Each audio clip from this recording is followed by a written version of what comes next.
Hola gente, pues acabo de terminar un libro muy impresionante que trata sobre un país muy hermoso y milenario que es México, México lindo y querido. Este libro se llama México Bárbaro.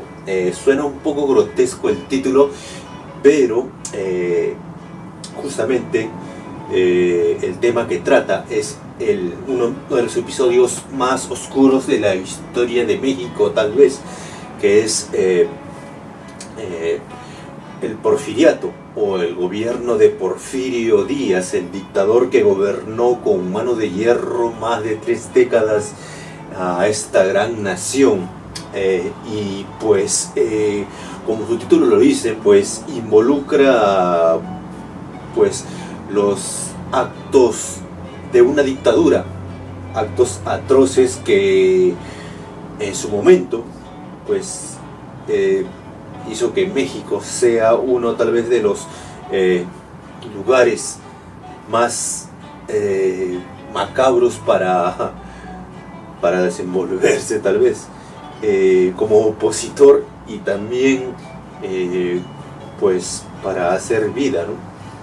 Si bien Latinoamérica ha sido un lugar constante de muchas dictaduras feroces, pues la dictadura de Porfirio Díaz merece un acápite pues aparte, ¿no? Porque también sus crímenes son incontables, ¿no?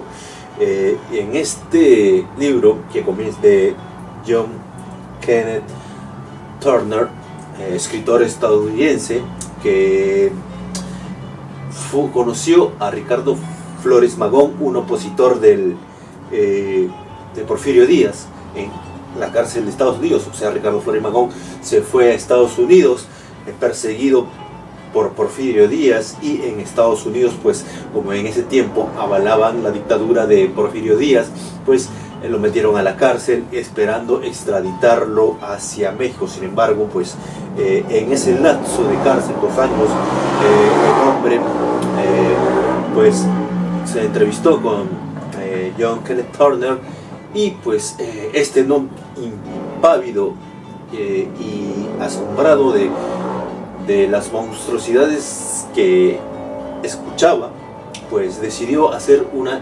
investigación in situ de lo que acontecía en México, y pues se disfrazó de empresario o emprendedor estadounidense, y pues cruzó la frontera hacia México. El libro comienza con la esclavitud en Yucatán, en la península de Yucatán. Nos narra lo que fue los procesos de las haciendas mediante el gobierno de estos señores semifeudales, amigos del porfiriato, por supuesto, que prácticamente tenían la vida de sus peones o campesinos, mayas en su mayoría, pues en las manos, ¿no? Me hace recordar la parte de nuestra historia, que también de las haciendas, ¿no? Un episodio muy oscuro en el Perú, pero esto aconteció en toda Latinoamérica. Pues no había pagos, no había buena alimentación, y el que reclamaba era prácticamente ejecutado. Muchas veces había muchos más víctimas en los mayas que niños por nacer. Eso hacía que la población maya, herederos de una cultura milenaria, desaparecieran progresivamente en un genocidio silencioso. No solo fueron los mayas, sino también los yaquis, este pueblo nativo del norte de México, que en su momento se rebeló contra la dictadura de Porfirio Díaz por las exacciones y por las usurpaciones de su territorio ancestral. Pues muchos fueron castigados con la deportación a Quintana Roo y a la península de Yucatán. Quintana Roo, ¿no? Lo que es la zona hotelera, la zona más atractiva de turistas a hoy en día, fue en su momento una especie de gulag latinoamericano, ¿no? Y pues muchos yaquis sucumbieron ahí a las enfermedades. Y no solo los yaquis, también los mismos soldados que lo traían del ejército mexicano recibían un muy mal trato de parte de sus superiores, que prácticamente se robaban la plata del rancho, o sea, de la comida, y de sus condiciones, ropa, y pues sucumbían frente a las enfermedades tropicales, ¿no? O también las constantes estupros contra las mujeres, ¿no? Pues un episodio muy triste, ¿no? En el otro capítulo nos narra lo que es también los yaquis, ¿no? La resistencia que dieron frente al porfiriato, ya que, como dije en un principio, pelearon por sus tierras. Sin embargo, los yaquis desde un comienzo siempre fueron rebeldes contra todo poder que se le plantaba. Por ejemplo, con los mismos españoles tuvieron guerras, tanto así que los españoles no pudieron derrotarlos o someterlos, e hicieron tratados, ¿no?, para no tocar sus tierras. Luego, cuando entraron los criollos o mestizos al poder, luego de la independencia mexicana, pues en un inicio todo normal, ¿no? Incluso los yaquis pelearon en las diferentes guerras nacionales, ¿no?, sobre todo contra Estados Unidos y también contra el emperador Maximiliano, ¿no?, francés. Pero pues en premio de esto llegó Porfirio Díaz y pues quiso arrebatarle sus tierras, lo cual pues llevó a una rebelión de los yaquis y pues su posterior sojuzgamiento, o mejor dicho sometimiento, que pues prácticamente fue también un genocidio contra un pueblo milenario, ¿no? Muy triste esta historia, ¿no? Prácticamente a muchas mujeres y niños y ancianos los mandaban como esclavos a las tierras del sur tropical, y pues esto hizo pues que en el camino muchos perdieran la vida, ¿no?, de forma muy triste. Y no solo estos acontecían en el sur y el norte de México, estas exacciones del porfiriato, sino también en el centro, por ejemplo en Oaxaca, este estado tradicional de México, que por ejemplo en un valle que se llamaba el Valle Nacional, también la esclavitud era el pan de cada día, con prácticamente enganchamientos que eran sinónimo de esclavitud. Muchos de estos enganchados o trabajadores campesinos de diferentes pueblos muy humildes, y algunos que eran tomados presos mediante tipo levas de parte del ejército mexicano, pues no tenían una esperanza de vida de menos de un año en esas tierras, tanto por los malos tratos y por el clima un poco también enfermizo del valle. Pero esto conllevó a que el Valle Nacional prácticamente sea un valle de la muerte, ¿no? Esto debido, tú dirás, ¿por qué? Si el porfiriato, muchos lo elevan como una especie, o a Porfirio, el filo de Porfirio Díaz, una especie de nacionalista. Sin embargo, aquí John Kenneth Turner, él hace hincapié en que justamente el poder de Porfirio Díaz se valía justamente de estos señores hacendados. Y otro factor muy importante, de la ayuda extranjera, sobre todo americana y británica, que tenían muchos intereses económicos en México. Tenían inversiones, fábricas, y sobre todo era su fuente de materias primas, que pues conllevaba a un apoyo a Porfirio Díaz, y este vendía prácticamente su país a precio ganga a los extranjeros para que le den armas y apoyo político, ¿no? Tanto así que pues al diablo el país de la democracia, que era Estados Unidos, pues no dijo nada ni pío, más bien apoyó, también sojuzgando judicialmente a muchos opositores que escapaban hacia Estados Unidos, y pues devolviéndolos de vuelta a México en una ejecución segura, ¿no? Muchos enemigos, sobre todo liberales, pues fueron ejecutados durante esos más de 30 años de porfiriato. Y pues el mismo autor, que en las últimas partes del libro se avergüenza de ese apoyo asolapado de Estados Unidos, y también a veces descarado, como por ejemplo la prisión de Ricardo Flores Magón, que pues tanto así que dice que si la riqueza de Estados Unidos se basa en prácticamente el sojuzgamiento de una nación vecina, mediante la esclavitud o una semi-esclavitud solapada, pues él prácticamente diría que pues le avergonzaría ese crecimiento económico de su país, ¿no?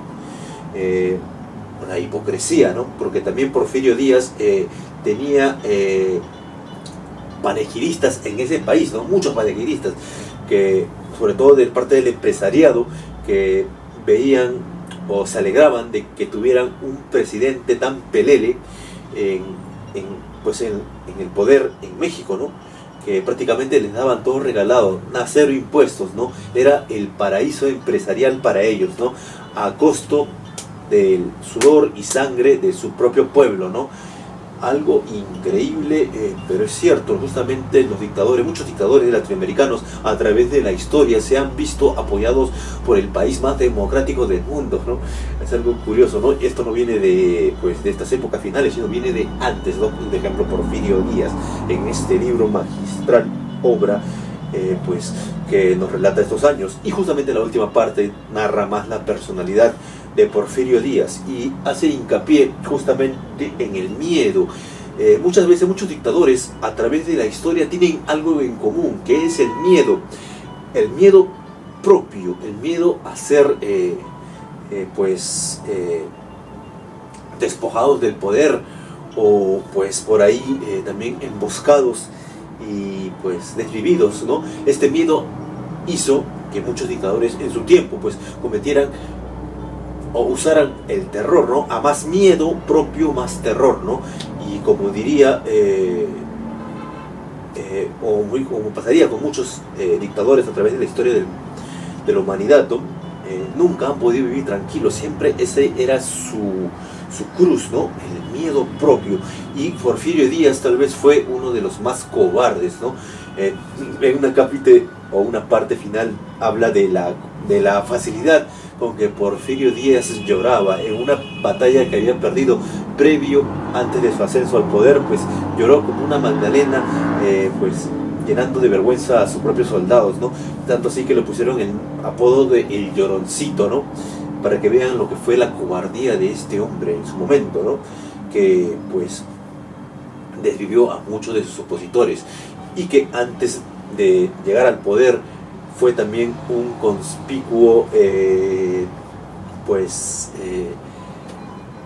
conspirador, ¿no? Incluso conspiró contra su propio maestro, entre comillas, Benito Juárez, al cual hipócritamente en sus años finales, prácticamente sus años finales lo hizo un calvario.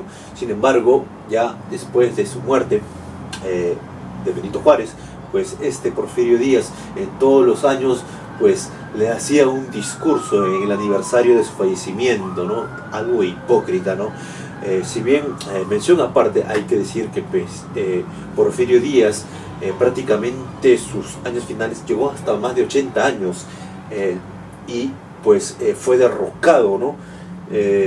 Y con ese término del porfiriato, pues poco tiempo después comenzaría lo que fue la Revolución Mexicana, uno de los conflictos pues más sangrientos, conflictos fratricidas más sangrientos de la historia de América Latina, lo cual es una mención aparte, otro video, ¿no?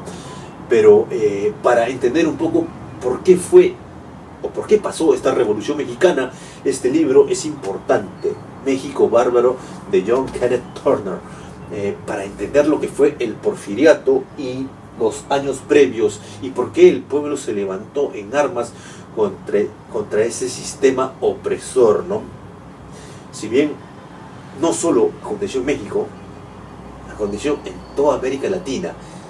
Este libro prácticamente podría ser no solo de la historia de México, podría ser de la historia de Argentina, podría ser de la historia de Chile, de Perú mismo, de Colombia. Muchas veces el atraso latinoamericano se ha visto justamente exacerbado en su momento por esta cosa que se llamó el feudalismo latinoamericano, ¿no? El sistema de las haciendas, ranchos, estancias o fazendas brasileiras, como dicen ahí, ¿no? Todo este sistema pues oprobioso, ¿no? Que tuvo un final, ¿no? Pero pues hasta ahora, hasta el día de hoy, por ahí seguimos arrastrando esas taras, ¿no? Por ahí, ¿no? Esperemos que pues despertemos todos nuestros pueblos hermanos, México, Perú, Colombia, Chile, Argentina, y pues salgamos todos adelante juntos como hermanos, como pueblo hermano, ¿no? Pues gente, pues sin más que decirle, esta es mi recomendación de este libro, México Bárbaro, de John Kenneth Turner. Un librazo, es muy corto, son 150 páginas, pero pues te van a llenar de emoción y sobre todo ampliar tus conocimientos de esta hermosa nación, pues de este hermoso pueblo que es México lindo y querido. Sin más que decirte, pues nos vemos. Aguante México.